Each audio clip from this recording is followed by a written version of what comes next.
It's finally here. For those who don't know, Xenoblade Chronicles might be one of, if not my favorite game series of all time. Xenoblade 3, which just released last year, is probably like my top 3, if not my favorite game ever made. I love this series to death. Xenoblade 1, 2, 3, Torna, they've all been so great. And the only one I haven't played yet is Xenoblade Chronicles X, but I'll get to that at some point. It is so crazy that the Switch has consistently given me some of my favorite games ever made.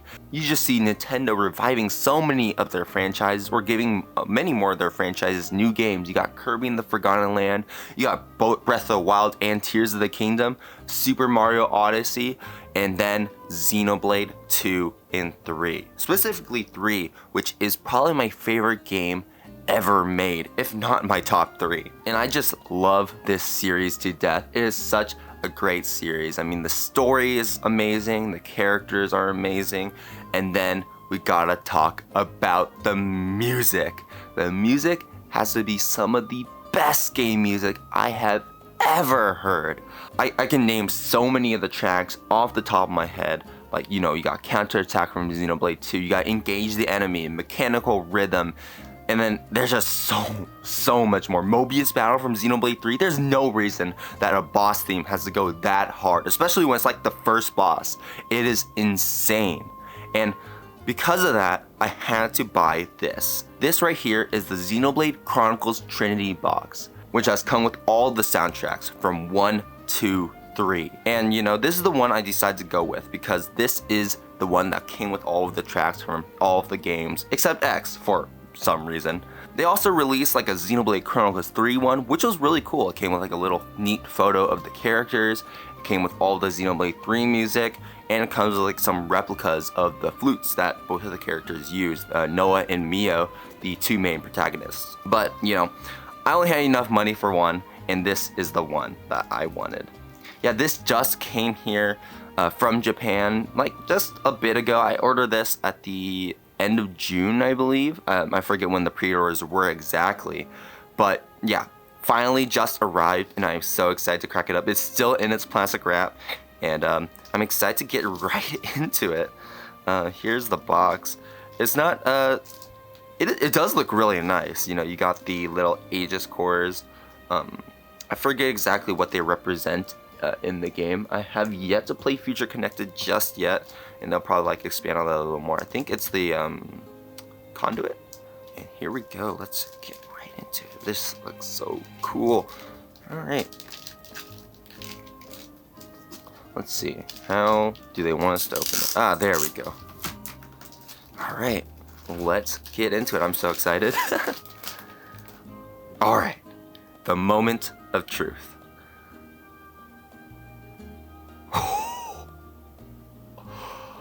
Oh wow, this is awesome.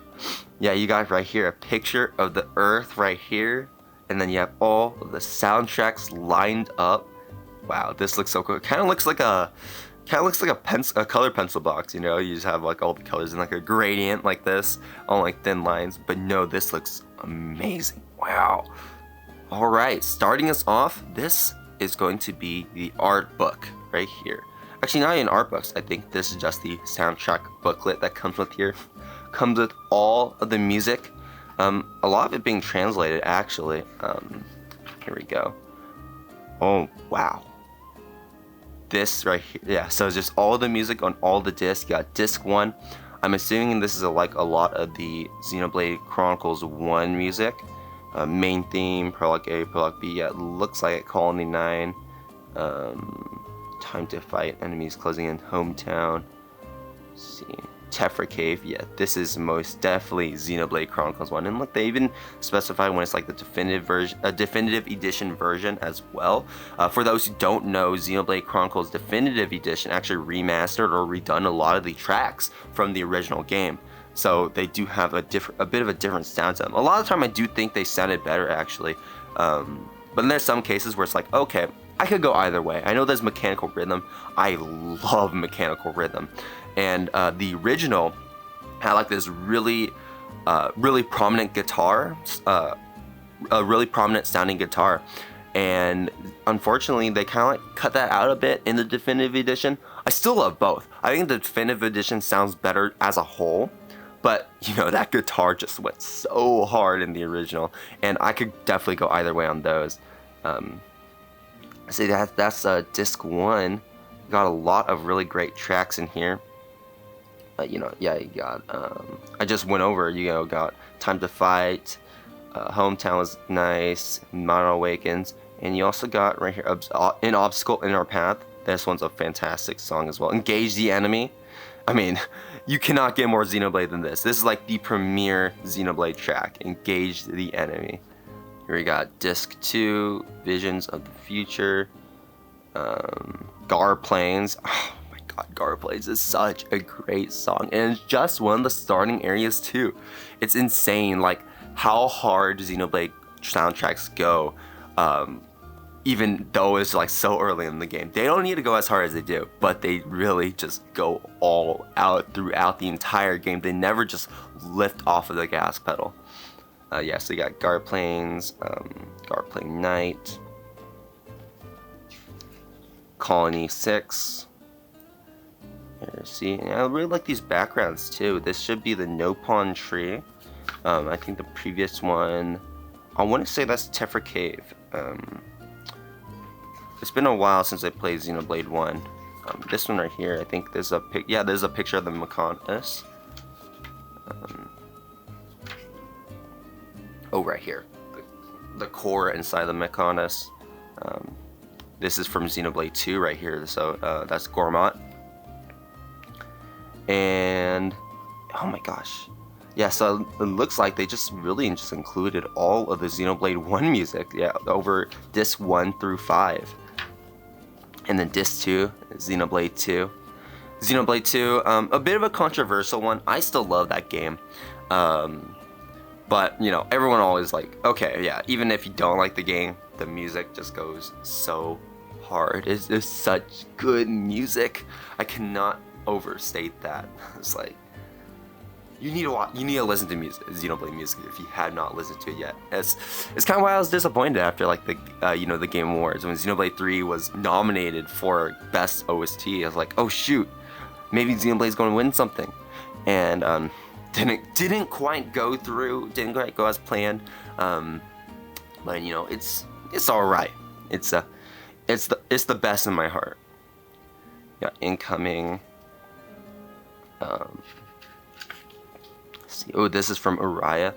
I love Uriah. It's such a really nice environment, like with all the trees like this, kind of like a nature environment. Oh yeah, one really cool thing too is like they changed the swords here, because Xenoblade, if you didn't know, it's all about the swords, or like the swords are like the main part, like kind of like the central plot, the central conflict. And so you have right here Pyrrhus sword, right here the Aegis sword, and then you have let's see, the Monado representing Xenoblade 1. So Xenoblade 1, Xenoblade 2. Yeah, going through here. Counterattack, that's what I was talking about before. Awesome song. Like, whenever this popped up in the cutscenes, I was like, dang, man. Dang, man, I'm excited now. A lot of these things are in, like, kind of like Japanese at the start. But they're all, like, translated on the bottom, along with all our composers, too. So you can find out who, like, if you want to see who composed Counterattack, boom. Right there. Kenji Hiramatsu is who did that. You're a legend, man. Here we go. This right here should be, boom. And then here we're getting into Xenoblade. Oh, actually, that's a really cool thing. So, look, they changed the swords too. So you got the Pyrrhus sword. Now they changed to the Mithra sword. Oh yeah, this is for Torna, because Torna got its own game. It was supposed to be just DLC, but they're like, hey, this DLC is so big, we might as well just release it on a game cartridge. You know, actually, Future Connected for Xenoblade 3 and Future Redeemed for Xenoblade 1 could actually be the same way. Those games are hefty. I mean, those DLC can really, are like 20 hours each, I would say, which is more than most games. So I was like kind of surprised when Redeem didn't get a physical release, but you know, Torna got it. Either way, really cool that they included all the soundtracks in that game as well. Such a great game. In some ways, I think it really does improve on the base Xenoblade 2 experience, and a really cool battle system along with it. Really fun, really fun. And they also kind of lean more into like a little jazz theme. From what I hear, the director of Xenoblade 2 actually made it more jazzy than the rest of the series because they watched Whiplash, you know, the movie about the drummer, the crazy conductor teacher, and yeah, no, I found that really funny. But we all have that movie to thank for why Xenoblade 2's Torna's soundtrack goes so hard. Coming up next, Xenoblade 3. Here we got Noah's Sword on display. Oh my gosh, I can name so many amazing Xenoblade 3 tracks. Kevis Battle, amazing. Iris Network is stuck in my head as I was like going through the option selects, like selecting all the options and gear for all my characters all the time. That's like permanently ingrained in my memory. Mobius Battle, that no need for a first battle theme to go that hard. Oh my gosh, it is amazing. Yeah, Formidable Enemy, Milk Meadows, Ribby Flats, Chain Attack, Agnes Colony. So many great tracks, and wow, I'm surprised. Like, look how many pages of Xenoblade 3 music there are, like compared to the rest of the games that we saw. Wow, it just takes up the rest. There's really that much music in Xenoblade 3 compared to the rest of the game. Oh my gosh, and then we got the swords right here, and then we have like a bit of like lyrics too. Interesting. I know that some of the songs have lyrics, and so really nice that like they translated from Japanese to English. They got the Japanese lyrics here. They also got the English lyrics. So we got Beyond the Sky, Drifting Soul. It's kind of crazy actually. I forget how many vocal tracks there are in Xenoblade 2 compared to the rest of the series. And there's also a good amount for Xenoblade 3. Oh my gosh, Chapter 5 flashbacks, and that was such a good chapter. Where we belong, feature awaits. And then we got some messages from the composer, Tomori Kudo. Composer, arranger, and orchestrator. We got the signature in the back. And then just translate this. I'll have to go back and read this later. I can't read this all right now. Oh, Chico, another one. I cannot read this all now. So many composers in there, so good. Kenji Uramatsu, we just talked about him, how he did Counterattack. Such a good song.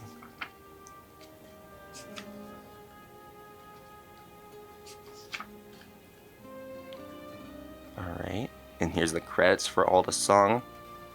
So many people worked on this music, and that is so cool to see. Torna, Xenoblade 3. Oh my gosh, Xenoblade 3, look at all those musicians. Gosh dang. Whew. That is crazy. You got the flutes. Those are the people who went hard on the flutes. The flutes were like a super big motif in Xenoblade 3.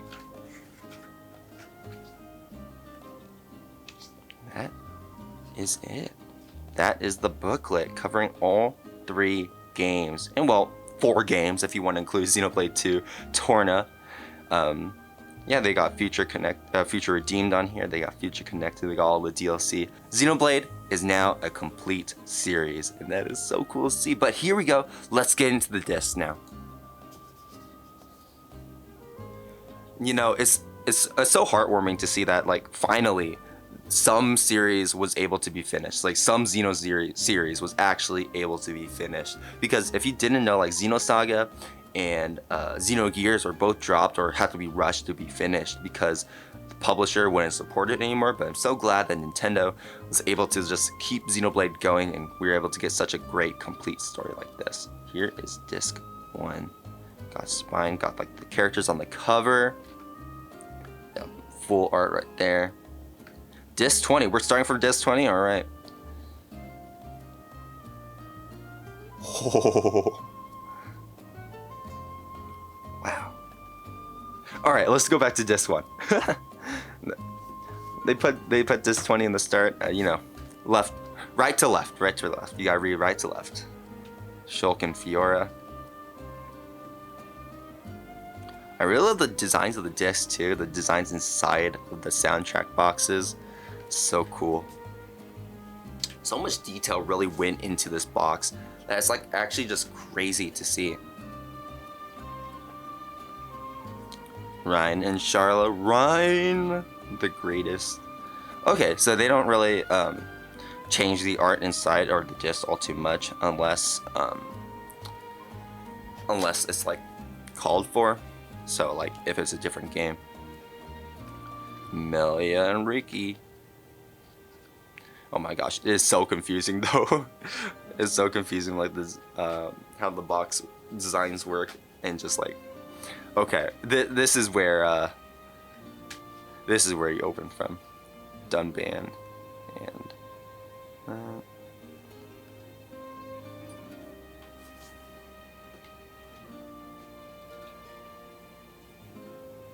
I believe this is from Future Connected. Yes, it is. That is Future Connected. Melia and Shulk with their new designs.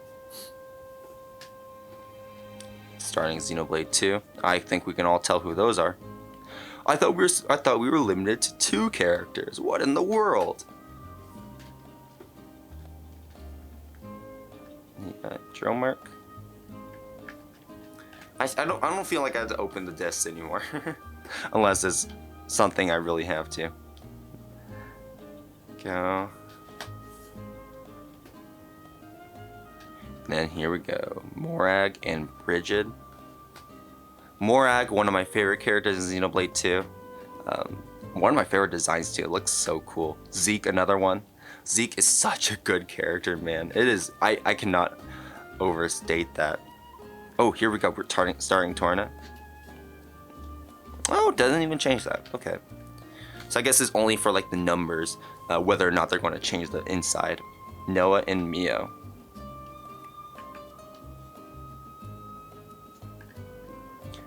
Alright, now we have Noah and Mio in their Ouroboros forms. I really love the Ouroboros forms too. I mean, just look how cool they are. Look how cool they look.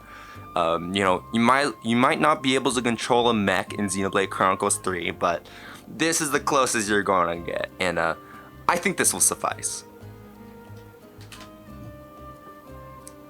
Next, we have Uni and Tyon.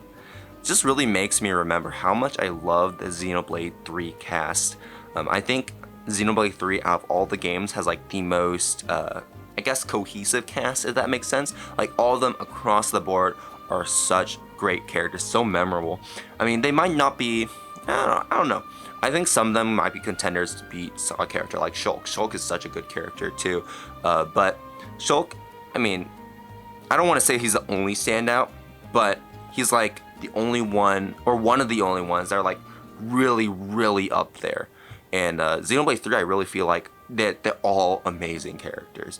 Might not be all the way up there, but I don't think there's not a single bad one. There's not a single mediocre one. They're just fantastic across the board. Here we go. Next one, we got their Ouroboros forms. I love these ones too. I think I like them. I really love them all. Tyon's is really cool. I kind of like how they went with like the purple one for like the very first Ouroboros you get, and then they switch up the colors right here with like the white and blue, and looks really, really clean. And then here we go, Lands in Sana. Ouroboros forms.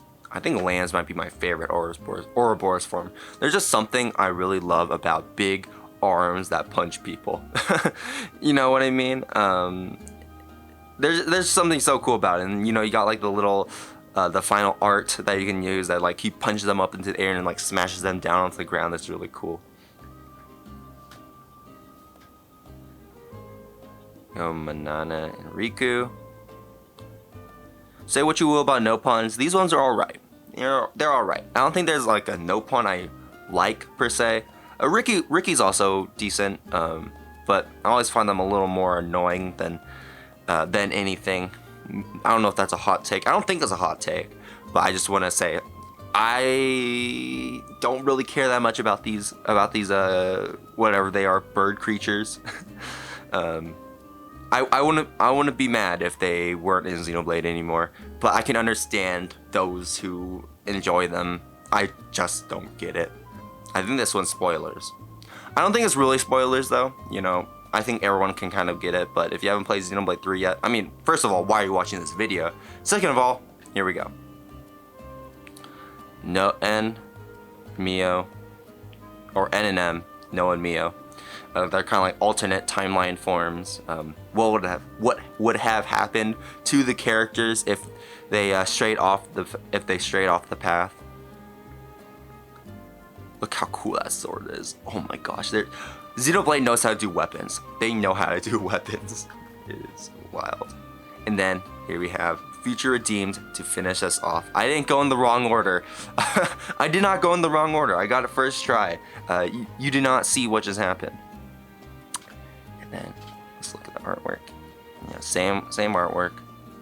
And that is it. And that right there is the Xenoblade Chronicles Trinity box. I would play some of the music on the disc, but I don't have a disc player like in the room with me right now. You see how much room I have? It's all taken up by the Trinity box. Yeah, you know, it's actually a lot smaller than you might think. It's actually like, let me look at my hand. You can kind of use that as a reference. It's not really big, but yeah. Again, like Xenoblade soundtracks are some of my favorite like ever produced. The music is amazing, characters are amazing, the story are amazing. There's not a lot of negatives I can really give for Xenoblade other than, I don't know, the combat could be a little iffy, but I think that is completely overshadowed by everything else. And I don't know, I just really love this series. I want to talk about it. I want to unbox this on screen because I was so excited for it to finally come in, and it is everything I kind of expected. Kind of like a culmination of the series to this point and what it has stood for, like what it has brought to the table. And I just really enjoyed my journey with it, even if I started with Xenoblade 2 back in, I think, 2018. I'm a bit recent. I didn't play Xenoblade 1 when it was on the Wii. I do own it though on the Wii, but I never played Xenoblade 1 on the Wii. I never played Xenoblade Chronicles X on the Wii U. I started with 2, kind of like went 2, then 1, then Torna, then 3. It was a bit of a weird order, but even if it was a weird order, I'm so glad that I got into this series. And if you haven't done so yet, play Xenoblade Chronicles.